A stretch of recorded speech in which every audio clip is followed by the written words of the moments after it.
Boketov, buenos días en hebreo.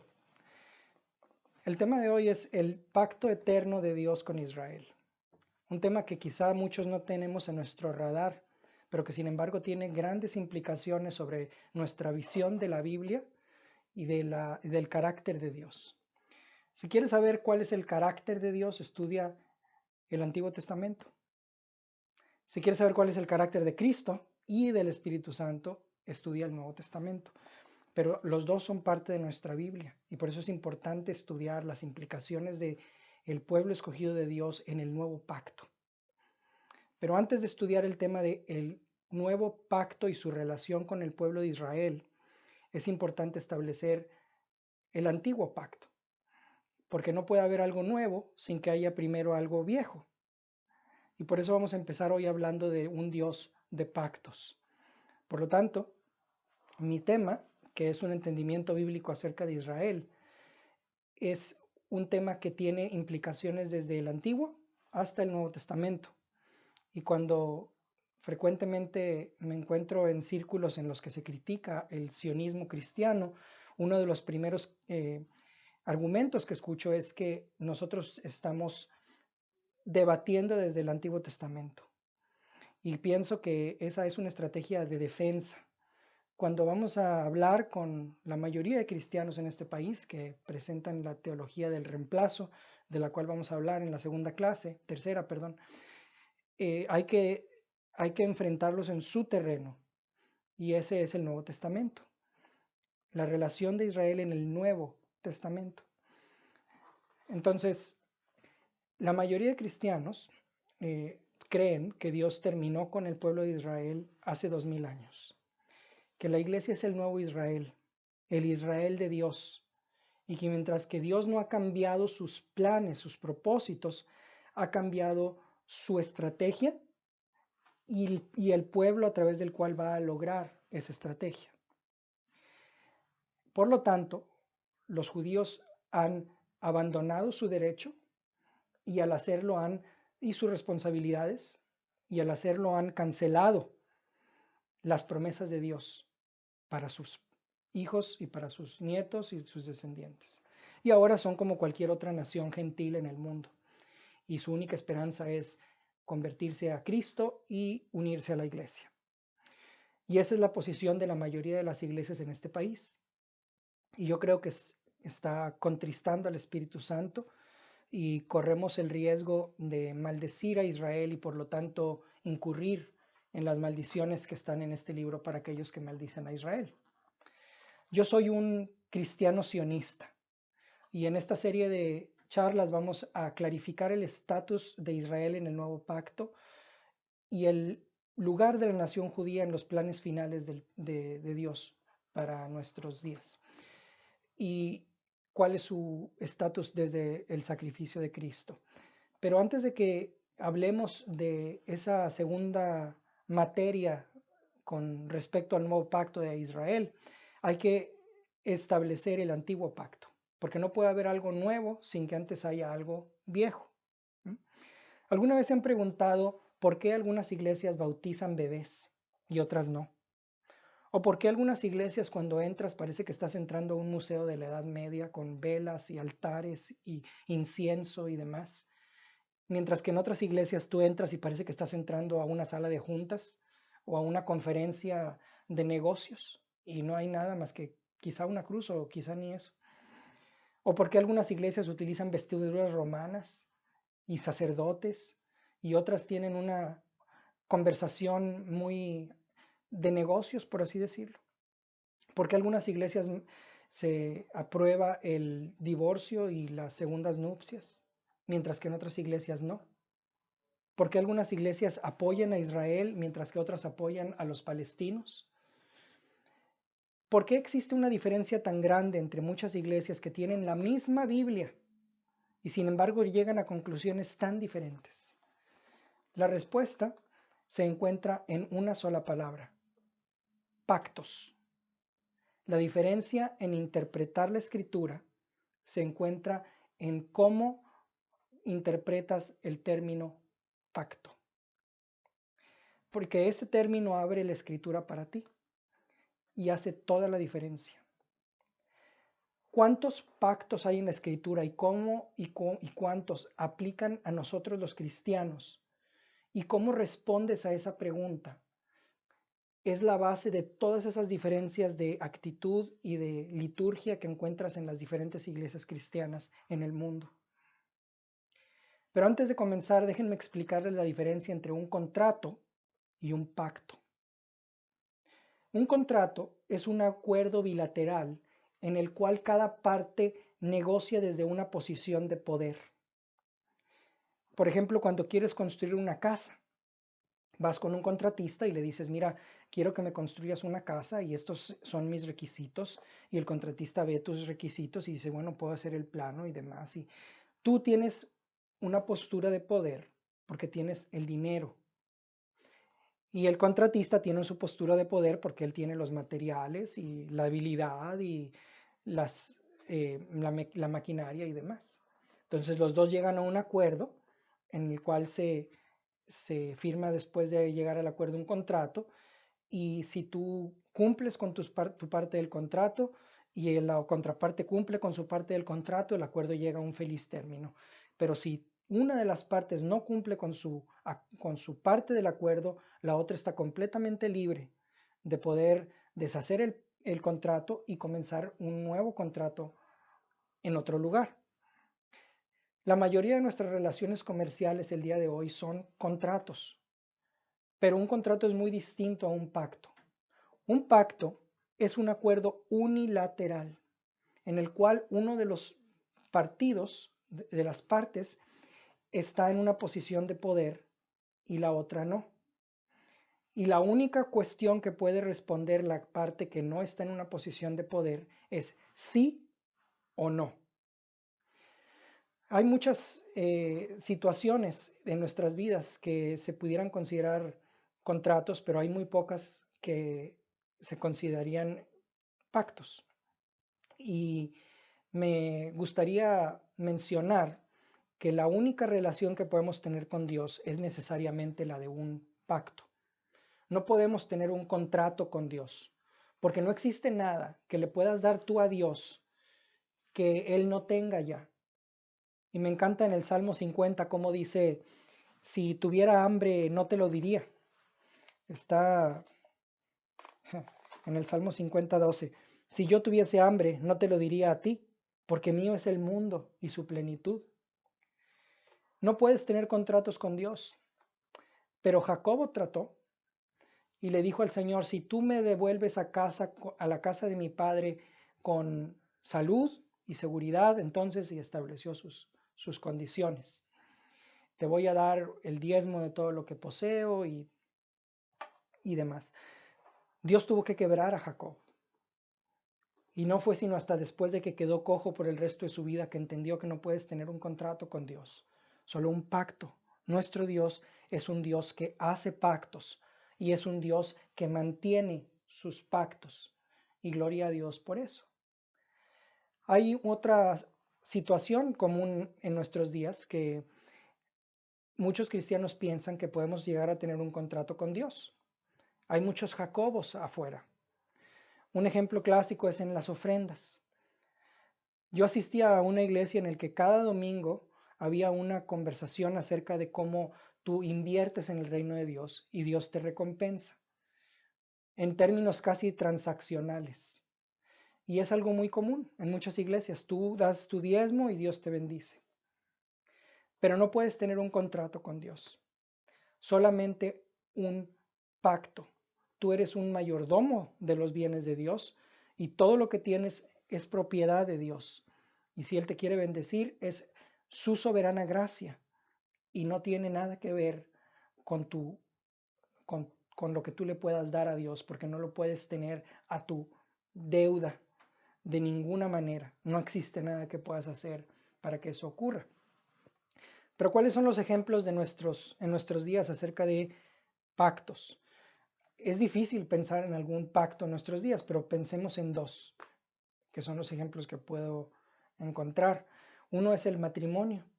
El matrimonio no es un contrato, el matrimonio es un pacto, en donde uno de los dos de las dos partes está en una posición de poder.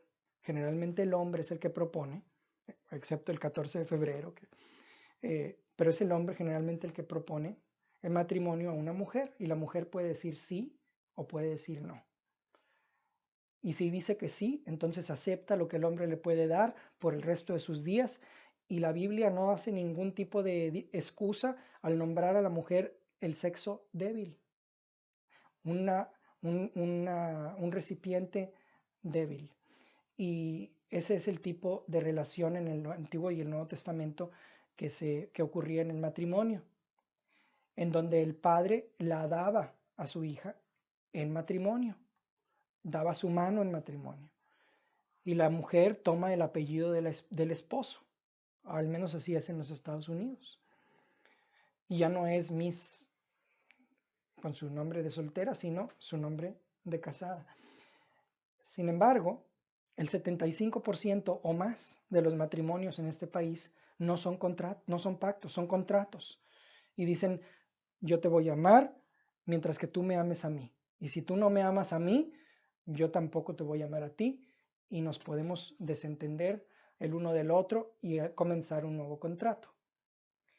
Un pacto es algo que no puedes romper. Y un matrimonio en la iglesia está lleno de lenguaje de pacto. Y por lo tanto, desgraciadamente, bueno, tenemos que considerarlo como tal, pero desgraciadamente para muchos cristianos el matrimonio ha llegado a ser no un pacto, sino un contrato más.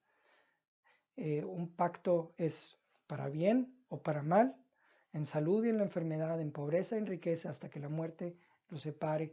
Y en las charlas sobre el matrimonio y las segundas nupcias mencionamos cómo la palabra que los dos se unirán y serán una sola carne, eso es en Génesis 2 se utiliza la palabra pegamento, glued, pegamento, quedará unido a su mujer.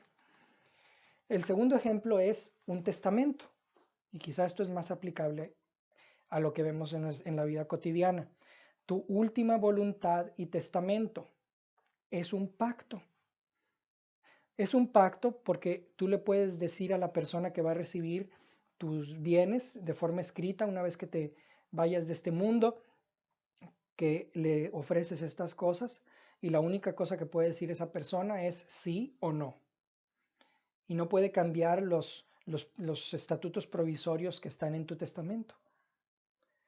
Tú estás en la posición de poder en términos de dictar quién recibe tu herencia. A todas estas respuestas, a todas estas preguntas, a todos estos estatutos dentro de los diferentes pactos, siempre los podemos encontrar en la escritura porque están mencionados en tiempo futuro. Yo haré, yo proveeré, yo decido hacer algo, acepto o no acepto. ¿Cuáles son los términos? Y alguien dijo por ahí que acepto es la palabra más larga en la lengua española. Pero un pacto es el mismo término que un testamento. Y cada pacto que Dios ha hecho está basado en una promesa que Él va a cumplir, incluso si tú no cumples con tu parte del pacto, porque Dios es un Dios de pactos. Y es un acto de gracia que Dios ha decidido unirse a nuestra raza con distintos pactos. Es por eso que Dios odia el divorcio.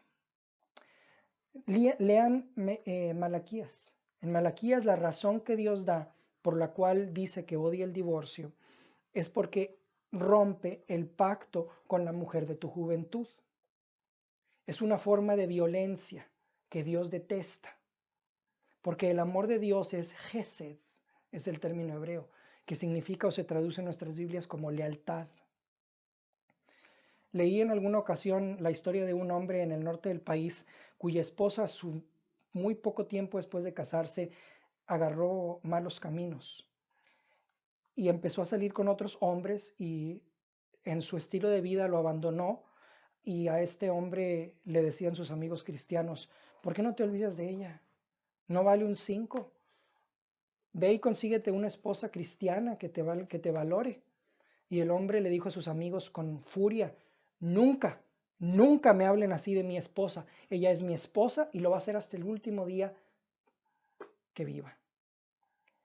Y efectivamente, 5 años más tarde, la mujer contrajo una enfermedad venérea debido al estilo de vida que llevaba, y esa mujer dio su último aliento en la cama de hospital con los brazos de ese hombre extendidos sobre ella en oración.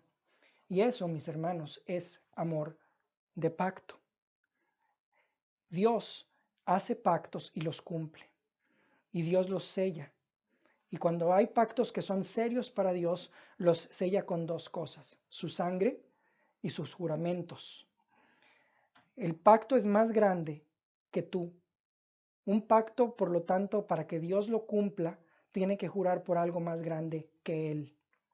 ¿Y qué hay más grande que Dios? Nada, nada. Entonces lo único que Dios hace es jurar por sí mismo, jurar por Dios.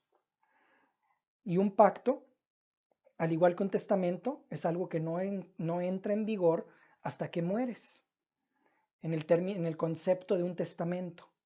No en el concepto del matrimonio, ese entra en vigor de manera inmediata, pero cuando hablamos de un testamento como un pacto, entra en vigor cuando mueres. Y lo menciono porque el Nuevo Testamento establece este tipo de relación con respecto a la muerte de Jesús, que Jesús murió a la ley y al morir a la ley cumplió el pacto, y por lo tanto nosotros no tenemos que estar más bajo el pacto de Moisés. Pero me estoy adelantando al tema. La conclusión aquí es que hay 5 pactos en la Escritura y los vamos a estudiar en esta clase. Solamente uno de esos pactos se considera antiguo y solamente uno de esos pactos se considera nuevo. Los otros 3 que se mencionan en el Antiguo Testamento se trasladan sin modificación al Nuevo Testamento y son válidos para nuestros días. Y aquí hay una multiplicidad de opiniones. Algunas iglesias, en particular aquellas de una persuasión reformada, como los presbiterianos, por ejemplo, piensan que hay un solo pacto y lo llaman un pacto de gracia, un pacto que incluye el Antiguo Testamento y el Nuevo Testamento. Y eso ha llevado a una gran confusión. Y como resultado, esas iglesias bautizan bebés, porque equiparan el bautismo en el Nuevo Testamento con la circuncisión en el Antiguo.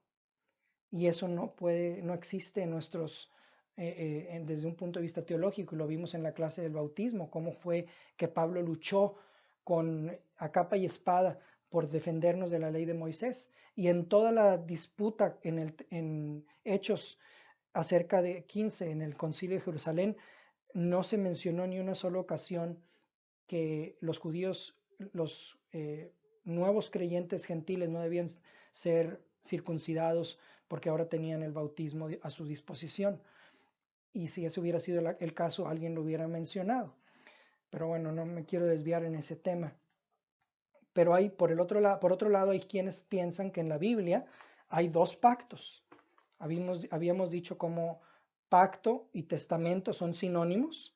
Entonces uno dice, ok, entonces el antiguo pacto es el Antiguo Testamento y el nuevo pacto es el Nuevo Testamento. No, eso también ha causado una tremenda confusión en las iglesias cristianas. No sé quién le dio a nuestras escrituras esos títulos, pero no son aplicables.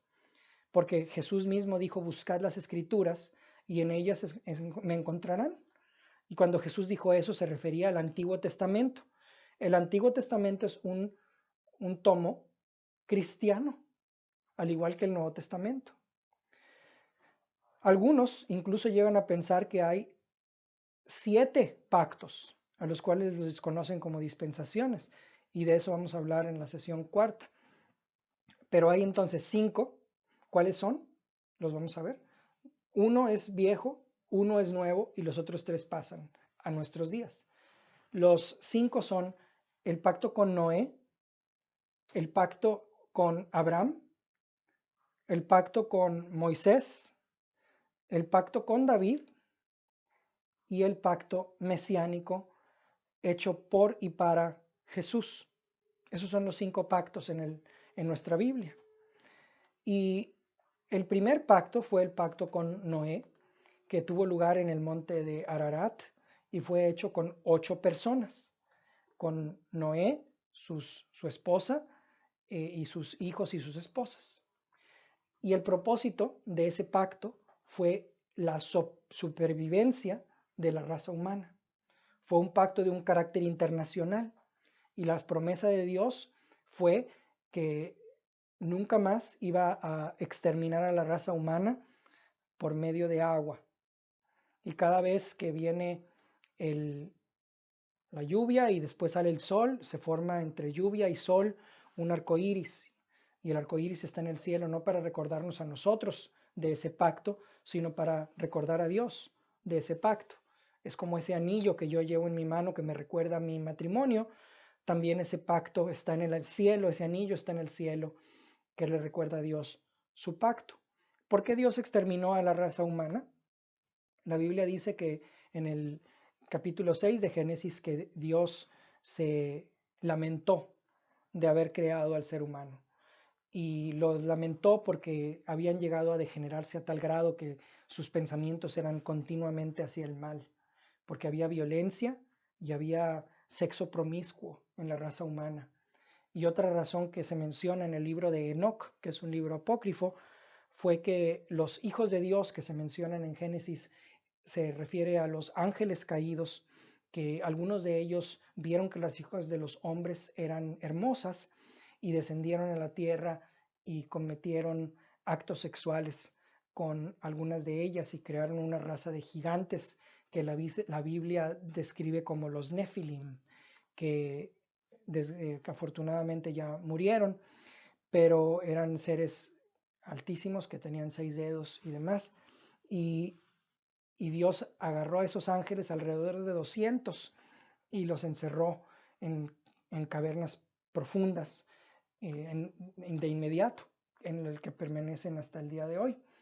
Y esa es otra aberración que Dios, por la cual Dios destruyó a la raza humana y fue el inicio del ocultismo en nuestra esfera de influencia, porque Dios ha establecido 3 niveles de vida: los ángeles, los hombres y los animales.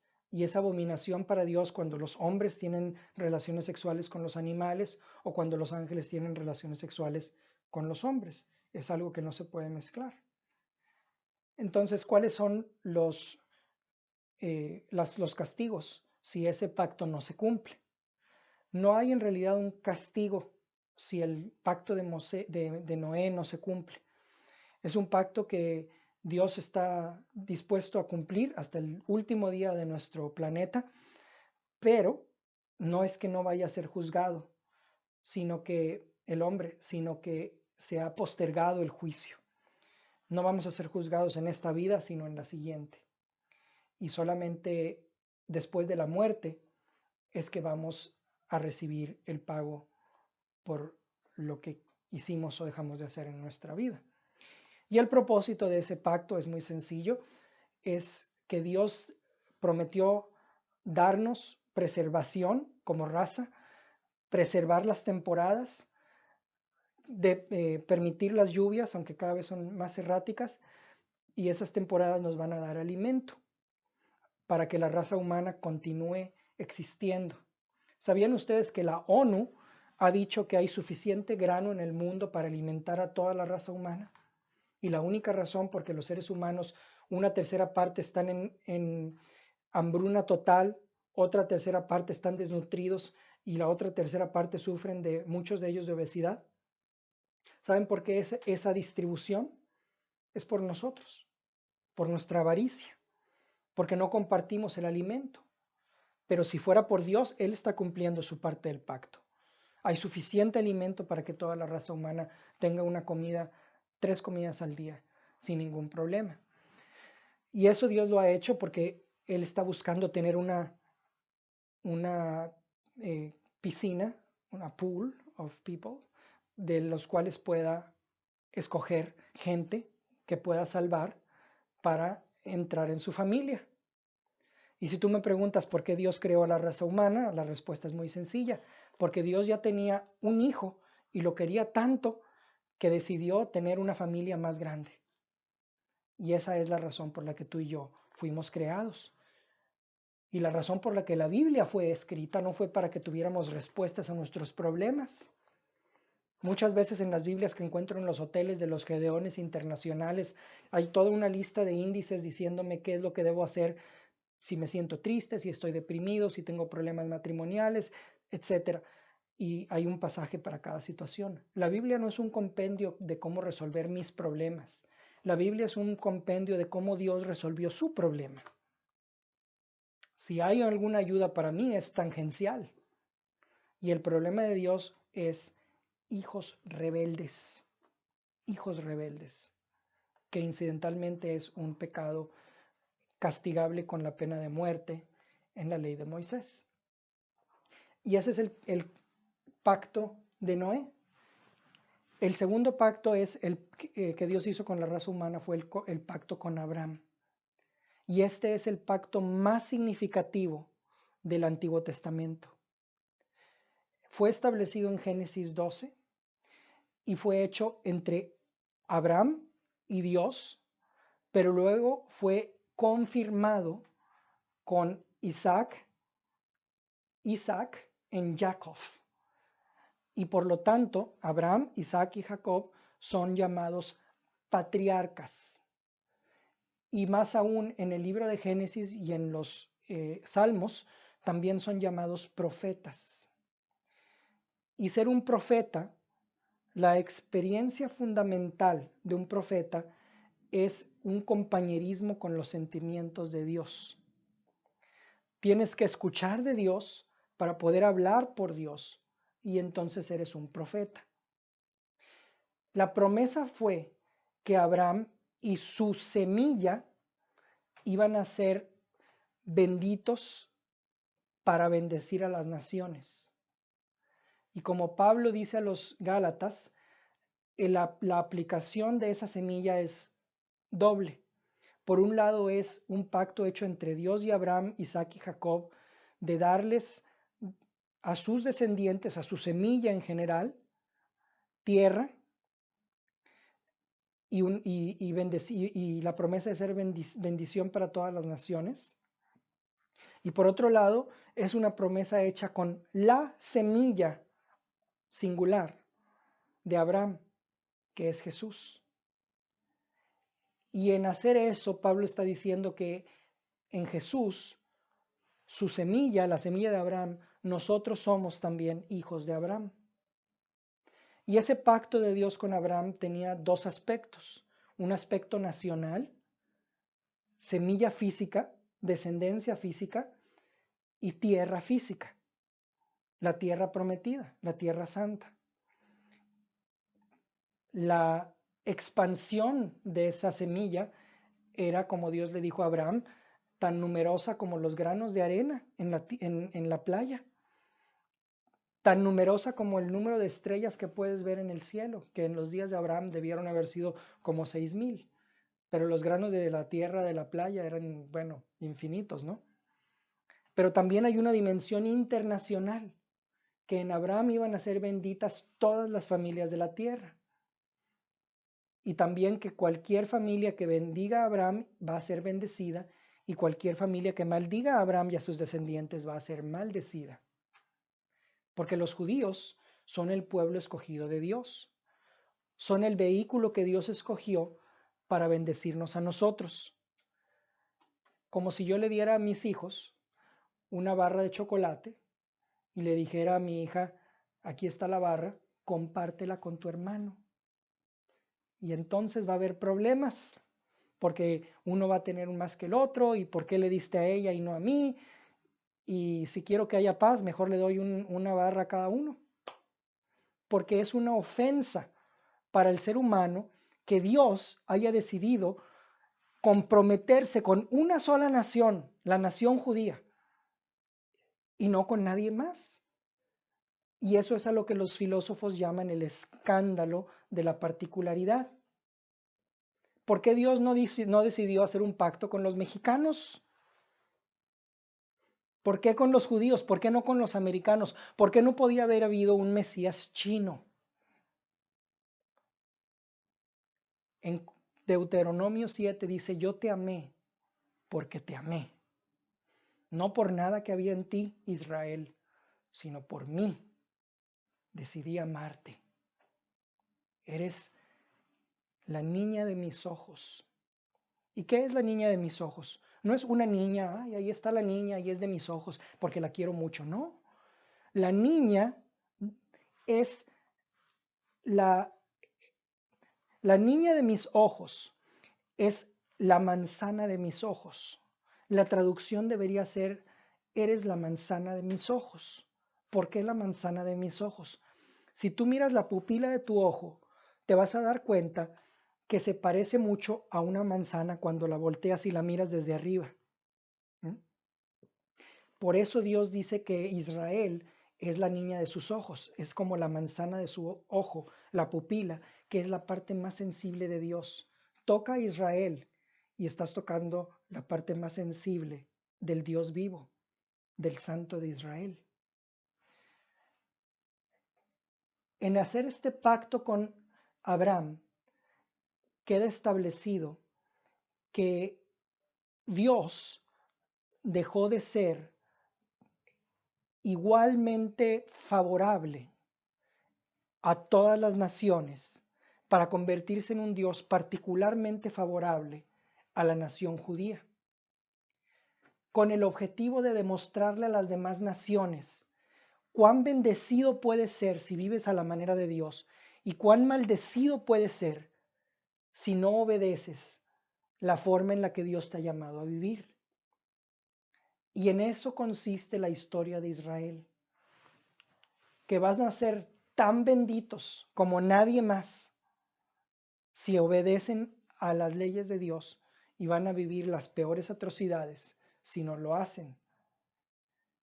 Y ese pacto tuvo lugar con Abraham en Canaán a la edad de 75 años, después de que Abraham decidió obedecer a Dios y abandonar su tierra y su parentela y dejar la casa donde vivía, que era una casa de 2 pisos de ladrillo, con una calefacción central en forma de chimenea, y vivir en una tienda de campaña por el resto de sus días, y en las montañas es frío en el invierno. Las promesas fueron de darle tierra y descendencia y de ser bendición a las naciones, pero los requisitos eran dos: que sus descendientes se debían circuncidar, y si no te circuncidabas no estabas incluido en el pacto, y que iban a ser también benditos si bendecían, que iban a bendecir a todas las naciones, siempre y cuando las naciones los bendijeran. Y si no, iban a ser esas personas maldecidas. Esos eran los estatutos provisorios de ese pacto. Es un pacto eterno. Dios no le puso tiempo al pacto con Abraham. Le puso término al pacto con Noé. Dijo, mientras la tierra permanezca. Y el pacto con Noé está establecido en el Nuevo Testamento, en el Sermón del Monte, cuando Jesús mencionó que Dios trae su lluvia y su sol, tanto sobre el justo como sobre el injusto. Y esos son los requisitos que necesitamos para que crezcan los granos y germinen y tengamos alimento. El pacto de Noé está en el Nuevo Testamento. El pacto con Abraham no tiene fin, es eterno, y está también en el Nuevo Testamento. ¿Dónde, Eduardo? ¿Dónde está el pacto con Abraham que hizo Dios con la nación judía en el Nuevo Testamento? Está en el Evangelio de Lucas. Dice, vamos a leer en el capítulo 1 de Lucas, vemos que en el Magnificat, que fue la canción que María cantó cuando quedó embarazada de Jesús, y bienaventurada la que creyó, porque se cumplirá lo que le fue dicho de parte del Señor. Entonces María dijo, engrandece mi alma al Señor, y mi espíritu se regocija en mi Dios, mi Salvador, porque ha mirado la bajeza de su sierva. Pues he aquí desde ahora me dirán bienaventurada todas las generaciones. Y más adelante dice, socorrió a Israel su siervo, acordándose de la misericordia de la cual habló a nuestros padres, para con Abraham y su descendencia para siempre. Y más adelante dice, para hacer, Zacarías en particular, dice, bendito el Señor, Dios de Israel, que ha visitado y redimido a su pueblo, para hacer misericordia con nuestros padres y acordarse de su santo pacto, del juramento que hizo a Abraham, nuestro padre. Y aquí vemos entonces que más aún en el Evangelio de Lucas, acabamos de leer el Magnificat y la oración de Zacarías, en el mismo capítulo 1, el arcángel Gabriel se le aparece a María y le dice, salve, muy favorecida, porque has hallado gracia delante de Dios. Y ahora concebirás en tu vientre y darás a luz un hijo y llamarás su nombre Jesús. Este será grande y será llamado Hijo del Altísimo. Y el Señor Dios le dará el trono de David, su padre. Y el trono de David es un trono que no está en el cielo, es un trono físico y es el trono del pacto davídico. Pero aquí me estoy adelantando al pacto con David. El punto es que el antiguo pacto con Abraham, bueno, no es antiguo, el pacto que Dios hizo con Abraham sigue vigente en el Nuevo Testamento. El pueblo de Israel es el pueblo que fue llamado a ser bendecido por Dios o a ser maldecido por Dios, una nación de sacerdotes, una nación santa, pueblo adquirido por Dios para anunciar las virtudes de aquel que nos llamó de las tinieblas a su luz admirable. Eso es lo que está en Deuteronomio y fue aplicado a la iglesia en el nuevo pacto, en Pedro, pero no de manera exclusiva. Y eso es algo que vamos a ver en la tercera clase. El pacto con la nación judía significa que nuestro Dios, Jesús, es judío hasta el día de hoy. Y en muchas iglesias vas a ver los retratos de Jesús con su pelo castaño claro o rubio, sus ojos azules y un judío escandinavo. Pero Jesús era moreno, era una persona semítica. Aunque hay quienes dicen que una tribu en particular, la tribu de Judá, tenía los rasgos particulares de ojos de color. Y es por eso que es posible que Jesús haya tenido los ojos de color, pero haya sido moreno. Entonces hay que recordar que nuestro Dios fue, es y será un judío. El tercer pacto fue el pacto con Moisés. Y esta fue una adición puramente nacional al pacto con Abraham, para demostrar que Él es el Dios que bendice y que maldice, que mata y que sana, que es un Dios que toma muy en serio cuando no somos agradecidos. Y eso está en el Nuevo Testamento. Está en Juan 3:14, 2 versículos antes de Juan 3:16. Increíble. Fue la promesa de Dios que cuando los israelitas empezaron a morir por haberse quejado de que no tenían más que comer que maná. Maná significa ¿qué es eso?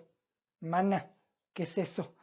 Y cuando los niños de Israel, los hijos empezaban a decir a sus papás, mamá, ¿qué hay de cenar? Maná. ¿Qué hay de desayunar? Maná. ¿Qué hay de comer? Maná. Otra vez maná. Se empezaron a quejar, aunque tenía todos los minerales y todas las vitaminas y proteínas que necesitaban para sobrevivir en el desierto, un lugar inhóspito en el cual en 1973 el ejército egipcio, durante la guerra de Yom Kippur, estaba pereciendo en el desierto en 3 días. Solo que Israel tuvo compasión de ellos y los dejó escapar de vuelta a Egipto. La nación judía sobrevivió 40 años por la gracia y la misericordia de Dios. Y en lugar de ser agradecidos, murmuraron diciendo, en Egipto teníamos ajo y teníamos cebollas y hasta que se te hace agua la boca nomás de leer la clase de alimentos que tenían los esclavos en Egipto. Dios escuchó las quejas y mandó serpientes entre ellos. Y cuando los israelitas dijeron, Moisés, esto no puede ser normal, hay serpientes en nuestras camas, estamos muriendo como moscas. Pídele a Dios que quite las serpientes. Moisés oró a Dios y Dios le dijo, no, no voy a quitar las serpientes, pero voy a darles un antídoto. Haz una serpiente de bronce, que después se convirtió en un ídolo. Más años después el rey Josías la tuvo que destruir. Ponla afuera del campamento, en un madero enredada. Y todo aquel que salga del campamento y mire la serpiente, el veneno va a abandonar su cuerpo. Y de tal manera amó Dios al mundo. ¿De qué manera? De esa manera, como Moisés levantó la serpiente en el desierto, de tal manera amó Dios al mundo, que también dio a su Hijo unigénito, para que todo aquel que en él crea no se pierda, mas tenga vida eterna. Vamos a morir, pero Dios nos dio el antídoto. No quitó la muerte entre nosotros. Tenemos que pasar por la experiencia de morir. Todos nos vamos a morir, pero hay un antídoto para la muerte segunda, que es mirar al Hijo de Dios levantado en esa cruz. Y esa es la significancia de Juan 3:16. Pero esa ley con Moisés, ese pacto con Moisés, fue hecho con las 12 tribus en el monte Sinaí, con el propósito de bendecir o maldecir. Fue un pacto nacional para su seguridad nacional, para su protección, y sus condiciones fueron 613 leyes, de las cuales ustedes estarán familiarizados con las 10 grandes, que son los 10 mandamientos, pero hay otras 603 leyes que se tienen que cumplir para que seas bendecido, para que vivas como una nación próspera y saludable, y si no las cumples vas a ser maldecido. Y las maldiciones están claramente estipuladas en Deuteronomio 26, 27, Levítico 27, y esas maldiciones son horrendas, pero la clave que hay que entender es que es imposible cumplirlas. Son 613 leyes, son demasiadas. ¿Sabían ustedes que ese cuerpo de leyes mosaicas cubren cada aspecto de la vida humana? Cubren el diseño de las casas israelitas, su forma de gobierno, la ropa que tienen que vestir. Yo estoy violando la ley de Moisés en este momento, porque no puedes vestir vestiduras que no sean de un material puro, puro algodón, pura lana, pero no mezclas como quién sabe qué habrá en este traje, toda clase de mezclas. Tienes que, había consideraciones para cómo hacer sus arreglos sanitarios, sus drenajes, todos los aspectos de su vida.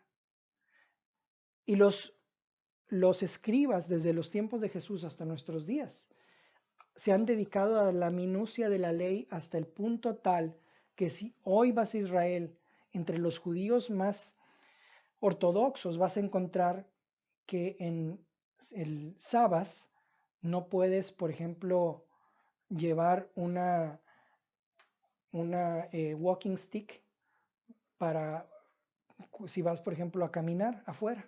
No puedes llevar una vara, porque puedes arrastrarla en la arena y entonces eso es arar. No puedes usar dientes falsos los sábados, porque eso es cargar una carga. ¿Sabían ustedes que en Israel hay switches de la luz especiales para el sábado que no rompen el circuito? Porque no podías apagar las luces el sábado. Es increíble.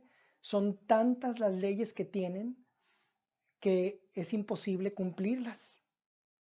No es que haya sido un mal pacto, es que es un pacto hecho con una mala población que no quiere cumplir la ley de Dios.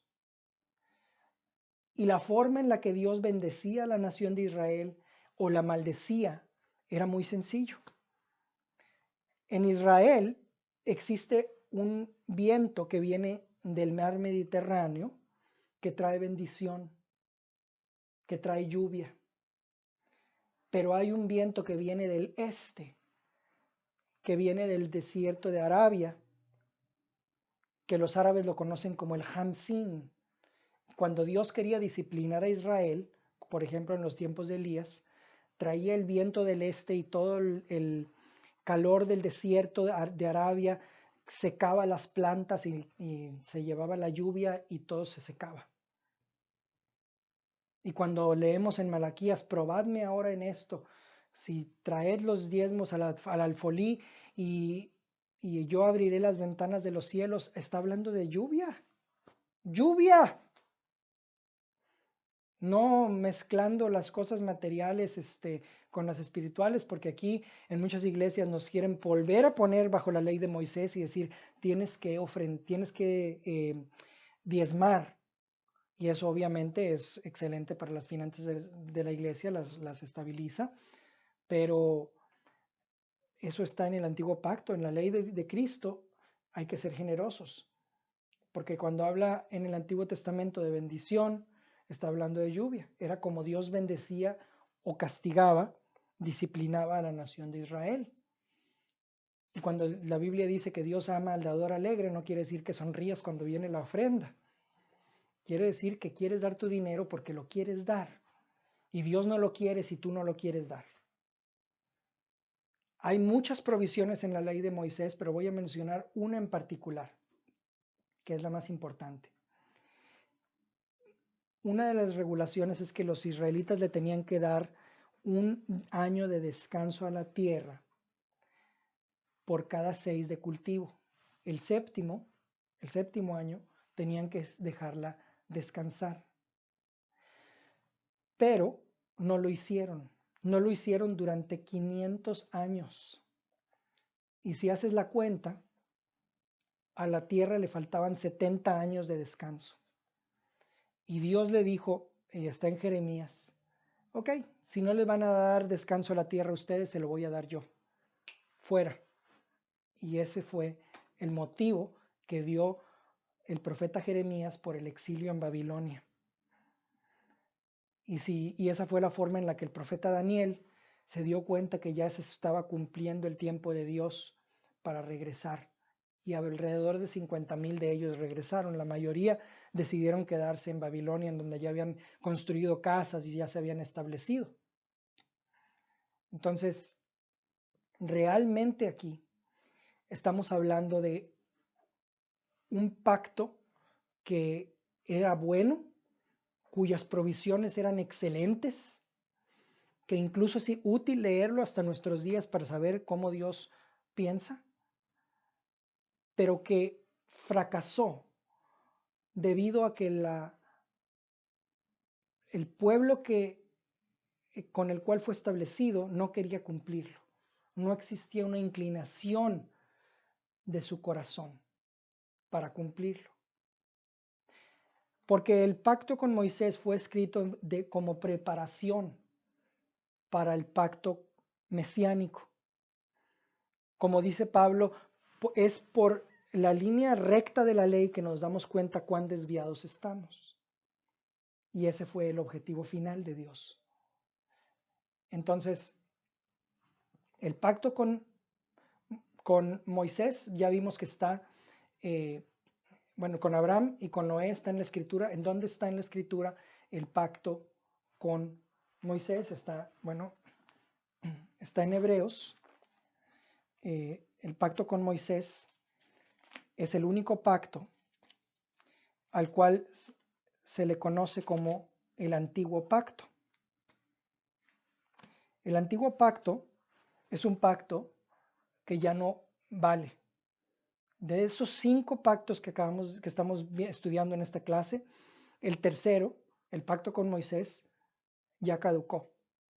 Ya no es válido en el Nuevo Testamento. En Hebreos dice Porque cuando Dios hizo la promesa, bueno, perdón, ese es el pacto con Abraham, está también en el Nuevo Testamento, eh, en Hechos, en Hebreos 6, si lo quieren leer, eh, pero en el pacto con Moisés, en el capítulo 8, dice, eh, pero ahora, tanto mejor ministerio es el suyo, el de Cristo, cuanto es mediador de un mejor pacto, establecido sobre mejores promesas. Al decir nuevo pacto, ha dado por viejo al primero, y lo que se da por viejo y se envejece está próximo a desaparecer. Entonces, de esos 5 pactos, el pacto con Moisés ya no vale. Cuarto pacto, el pacto con David. El pacto con David concierne a los reyes de Israel y tiene 2 aplicaciones.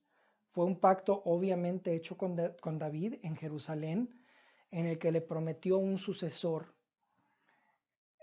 para siempre, un pacto nacional.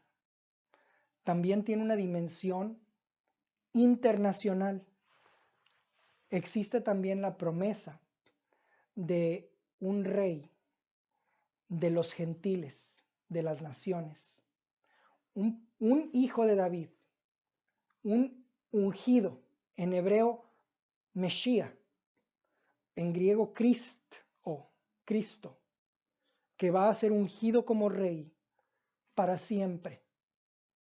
Entonces esas son las dimensiones: nacional, muchos hijos de David; internacional, un hijo, Mesías, un ungido, un salvador. Los reyes de Israel que sucedieron a David, sus hijos, como saben, después de que murió Salomón, el hijo de David, hubo guerra civil y las tribus del norte se separaron de las del sur. Las 10 tribus del norte retuvieron su nombre Israel, y las tribus del sur, Benjamín y Judá, retuvieron el nombre de Judá, que era la tribu más grande. Y los hijos de David reinaron sobre los reinos del sur, el reino del sur, y hubo otros reyes en el norte. Los hijos de David, algunos fueron buenos, la mayoría fueron malos.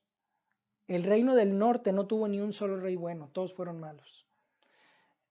Y es curioso que los reyes buenos de de Judá, reinaron en promedio 33 años. Y los reyes malos reinaron 5 años. Y tiene implicación directa con la duración de la vida de Jesús, que fue de 33 años, como nuestro buen rey. El término del pacto con David en ese contexto nacional fue temporal, una sucesión hasta que el Mesías llegara. El pacto internacional, el pacto con el Mesías, era permanente. Entonces el objetivo o el propósito de ese pacto con David era establecer un reino visible de Dios en la tierra, gobernado por su Hijo. Y ese pacto mesiánico, ese reino, fue anunciado en el Antiguo Testamento y cumplido en el Nuevo. Fue descrito por Jeremías, fue anunciado por Isaías y fue descrito en detalle cómo se cumple por Ezequiel. Lo vamos a ver un poquito más adelante. Pero el pacto con David es un pacto que promete que al final de nuestra era, cuando el Mesías reine, va a establecer su reino en Sión y va a resolver todas las disputas de las naciones, y ya no se prepararán para la guerra, y convertirán sus espadas en arados, and their spears in pruning hoods, and their swords into plowshares. Y esa promesa que está tanto en Isaías como en uno de los profetas menores, en Miqueas, esa promesa es con el rey Mesías. ¿Okay? Entonces, eso nos introduce al último pacto, pero aquí quiero aclarar que ese pacto mesiánico también está en el Nuevo Testamento. En el Nuevo Testamento muchas veces nombraron a Jesús hijo de David, el hombre ciego, hijo de David, ten misericordia de mí. Está en el nuevo pacto, como les dije anteriormente, que María, el arcángel Gabriel, le prometió que iba a recibir el trono de David, su padre. Existe también una referencia en realidad no sé ni cuántas darles, pero el pacto de David está en Hechos también. Voy a buscar.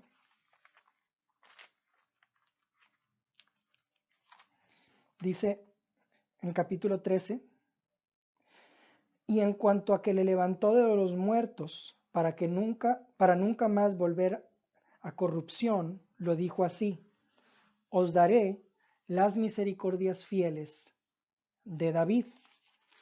Y en Hechos 15 dice: y después de esto volveré y reedificaré el tabernáculo de David que está caído, y repararé sus ruinas y lo volveré a levantar. Y el tabernáculo de David no significa principalmente como lo han interpretado desde algunos años atrás las iglesias, es restaurar la adoración davídica del templo con músicos y demás. No, el tabernáculo de David es la casa de David, es el palacio de David, y a eso se refiere a restaurar la monarquía, la dinastía. Entonces, vemos que el pacto con David está a lo largo de todo el Nuevo Testamento. Y por ejemplo, en Apocalipsis dice, en capítulo 3, escribe al ángel de la iglesia en Filadelfia: esto dice el santo, el verdadero, el que tiene la llave de David, el que abre y ninguno cierra, y cierra y ninguno abre. Esa es la llave que Cristo posee, como el cumplimiento del pacto davídico entre Dios y David, que Dios juró a David.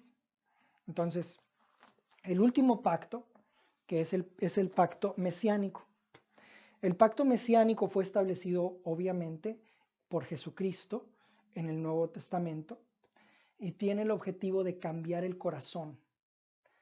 Como habíamos visto antes, el pacto con Moisés fracasó porque existe desde el jardín del Edén hasta nuestros días una involuntad a obedecer del ser humano, que en cuanto le digas a un hombre no hagas esto, va y lo hace. No comas de este fruto, vas y comes precisamente de ese árbol. Es la naturaleza humana. Como la mamá que le dijo al niño, siéntate. No, siéntate, te digo. Y el niño va y se sienta y le dice a la mamá, por fuera estoy sentado, pero por dentro estoy de pie. Esa es la actitud. El propósito que logra el nuevo pacto mesiánico en Jesús es inclinar el corazón para que queramos vivir una vida santa. Que odies tu pecado. Todavía puede ser que peques, pero vas a querer vivir a la forma de Dios. Esa es la marca del Espíritu Santo en tu vida. Y ese pacto, ese nuevo pacto, es el único de los 5 que vimos que se le llama nuevo. Entonces el pacto de Moisés es el único que se conoce como viejo, y el pacto con el mesiánico es el único que se conoce como el nuevo pacto. Ese nuevo pacto fue anunciado en el Antiguo Testamento y logrado en el Nuevo. Fue anunciado en Jeremías, capítulo 31. Dice, he aquí que vienen días, dice Jehová, en los cuales haré nuevo pacto con la casa de Israel y con la casa de Judá. Nuevo pacto el nuevo pacto de Dios fue hecho con un pueblo viejo, fue hecho con la casa de Judá y con la casa de Israel. Tú y yo como gentiles somos bienvenidos a entrar en el pacto mesiánico, pero no es nuestro pacto. La raíz es judía. En Romanos 11 Pablo aclara que somos ramas injertadas en el árbol de olivo judío. Ha sido un injerto exitoso, pero es un árbol judío y las raíces son judías. Son Abraham, Isaac y Jacob, con la casa de Israel y con la casa de Judá. No como el pacto que hice con sus padres el día que tomé su mano para sacarlos de la tierra de Egipto, porque ellos invalidaron mi pacto, aunque yo fui un marido para ellos, dice Jehová. Pero este es el pacto que haré con la casa de Israel después de aquellos días, dice Jehová. Daré mi ley en su mente y la escribiré en su corazón. En otras palabras, inclinaré su corazón, una inclinación a cumplir la ley de Dios. Y yo seré a ellos por Dios, y ellos me serán por pueblo. Y no enseñará más ninguno a su prójimo, ni ninguno a su hermano, diciendo, conoce a Jehová, porque todos me conocerán. Conocer es la palabra hebrea para un acto sexual. Tiene cierta connotación. El nivel de conocer en este pasaje quiere decir intimidad. Me conocerán, tendrán intimidad con Dios. Y yo seré a ellos por Dios, y ellos me serán por pueblo.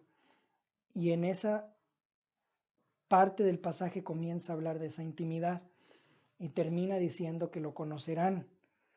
Esa es la intimidad del nuevo pacto, desde el más pequeño de ellos hasta el más grande, dice Jehová. Porque perdonaré la maldad de ellos y no me acordaré más de su pecado. ¿Sabían ustedes que Dios controla su mente?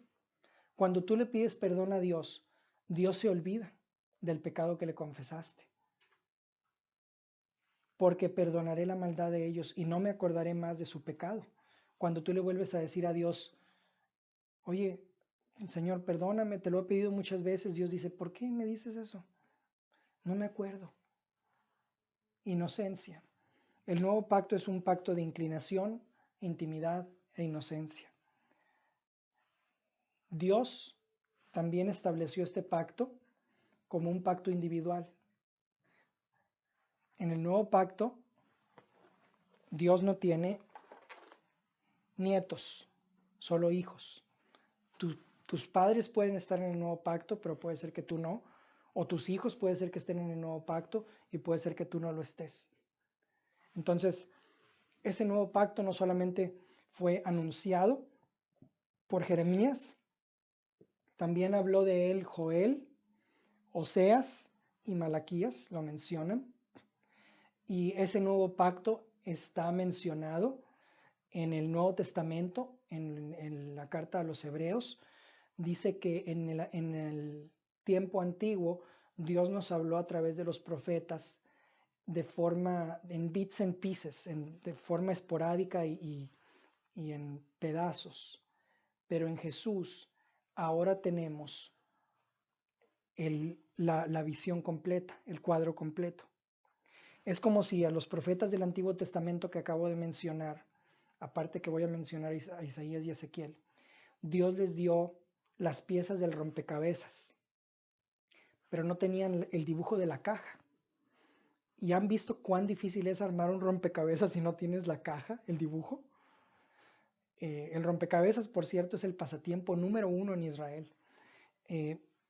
Entonces no sabes cómo se ve no sabes en dónde encajan todas las piezas, pero en Cristo podemos ver dónde encaja todo en el plan de Dios. Y ese fue el pacto hecho con los judíos, el pacto mesiánico.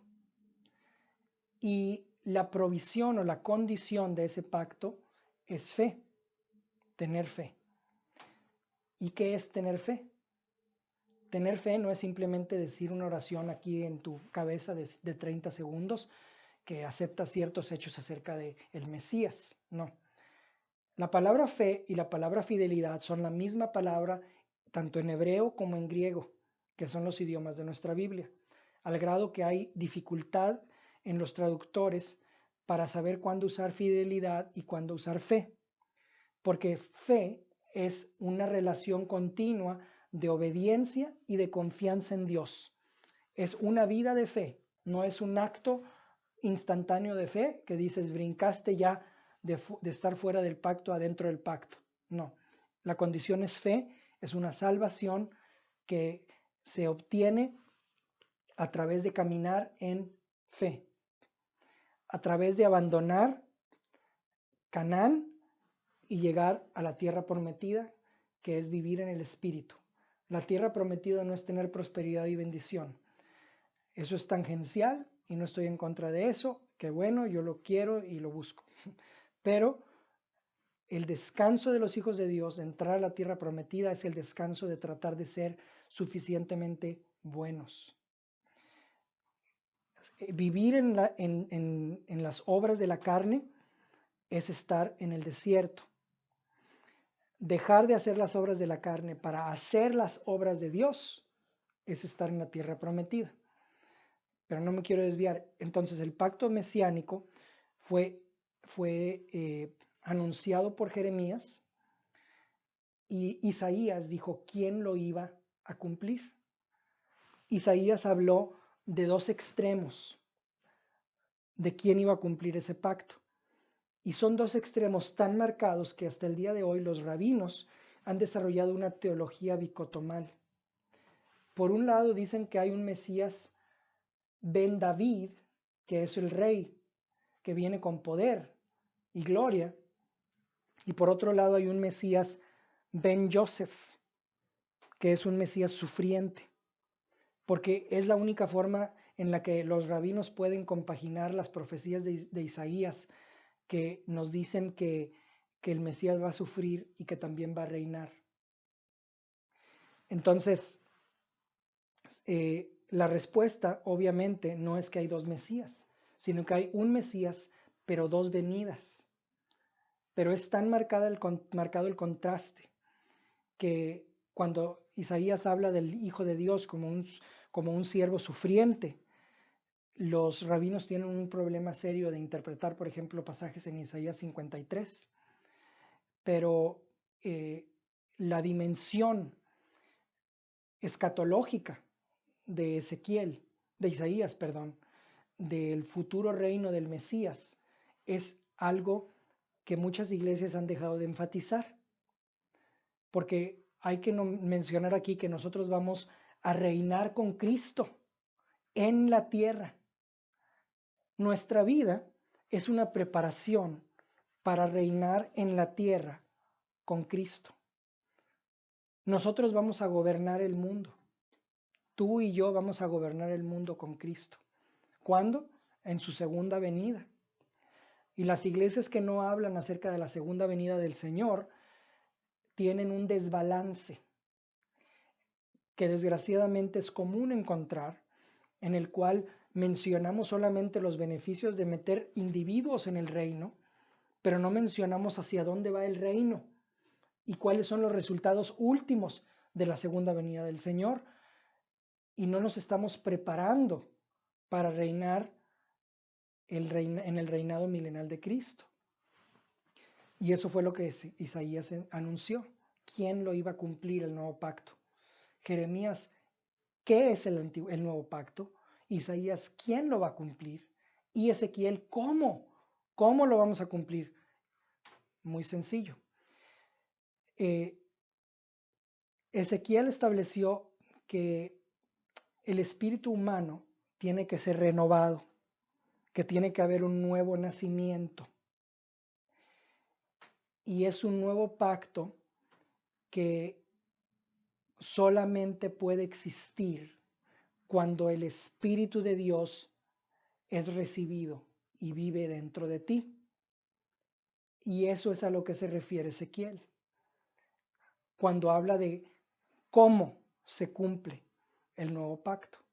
Entonces, Jeremías habla de qué es el nuevo pacto, que es la labor de Dios Padre. Isaías habla de quién cumple el nuevo pacto, que es la labor de Dios Hijo. Y Ezequiel habla de cómo se logra el nuevo pacto, que es la labor del Espíritu Santo. Y ese nuevo pacto, como sabemos, se logra en el Nuevo Testamento a través de la muerte sacrificial de Cristo, que quita nuestros pecados, y de la ascensión de Cristo, su resurrección y su ascensión, que trae como resultado la venida del Espíritu Santo. Porque para ser salvo necesitas perdón y necesitas santidad. Necesitas la labor de dos personas, la labor del Hijo de Dios y la labor del Espíritu de Dios. Y en el Espíritu de Dios es que somos bautizados una vez. Es como cuando tienes una bomba para sacar agua y si no la llenas de agua primero, puedes jalarla. Imagínense una bomba manual de esas que se usaban en la antigüedad para sacar agua de un pozo. Tú puedes darle vueltas a la palanca hasta que te canses. Pero si esa bomba no tiene una llenura inicial de agua, no vas a sacar una gota de ella. Esa llenura inicial es el bautismo del Espíritu Santo en el creyente. Y después de eso se tiene que haber una llenura continua.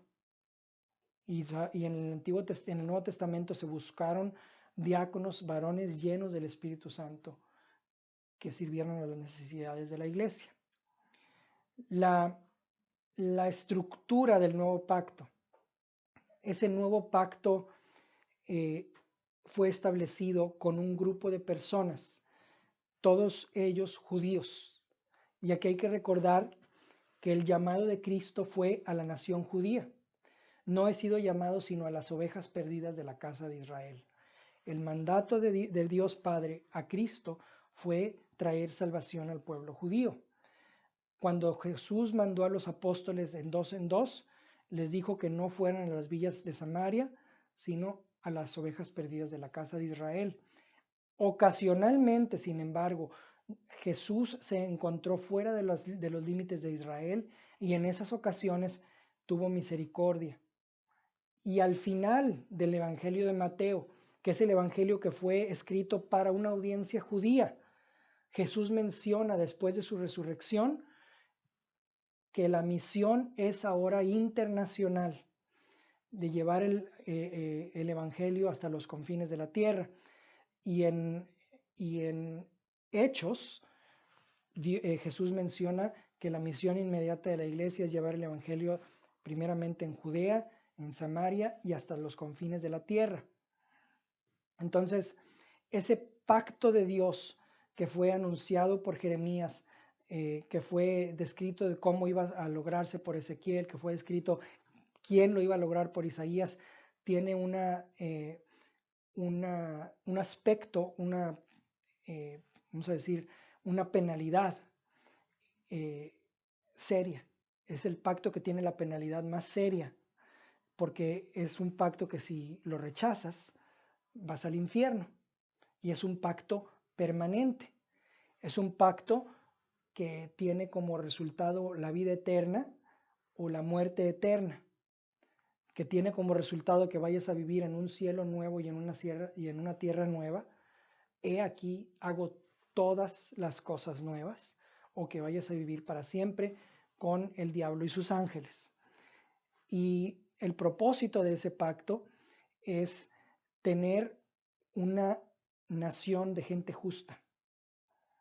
Porque si vamos al cielo como somos hoy, lo vamos a arruinar.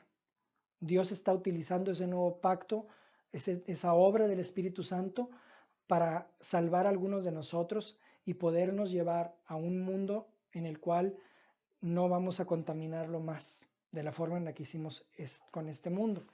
Y ese es el cielo nuevo y la tierra nueva. Un cielo que es el reino de Dios, una tierra que también es el reino de Dios, libre de pecado, libre de impureza, en el cual la justicia mora. Y cuando en 2 de Pedro se describe el cielo, no se describe en términos de amor, sino en términos de un lugar en donde la justicia mora. Entonces, aquí termino la estructura de, de los pactos de Dios. En la segunda clase vamos a hablar de la relación de Israel con el nuevo pacto, porque es muy común en las iglesias occidentales el día de hoy hablar de la teología del reemplazo, que es la creencia que Dios ha terminado con Israel y que ahora nosotros somos el nuevo Israel, que Israel ha abandonado sus privilegios y sus responsabilidades. Pero lo que vamos a ver, sobre todo en la tercera clase, es que el futuro de Israel y el futuro nuestro es uno, que somos un solo hombre en Cristo Jesús. Y para terminar les quiero decir que Jesús está llorando sobre Jerusalén el día de hoy. Y la pregunta que quiero explorar en estas clases es, ¿cuántos comparten sus lágrimas el día de hoy? Incidentalmente Jesús lloró sobre Jerusalén en el mismo lugar en donde el rey David también lloró sobre Jerusalén, caminando hacia abajo desde el Monte de los Olivos con rumbo hacia la Puerta del León, la puerta este del templo de la antigua ciudad de Jerusalén. Y vamos a ver en la segunda clase la estructura de ese nuevo pacto y cómo Dios sigue teniendo una relación con Israel en el Nuevo Testamento. Amén.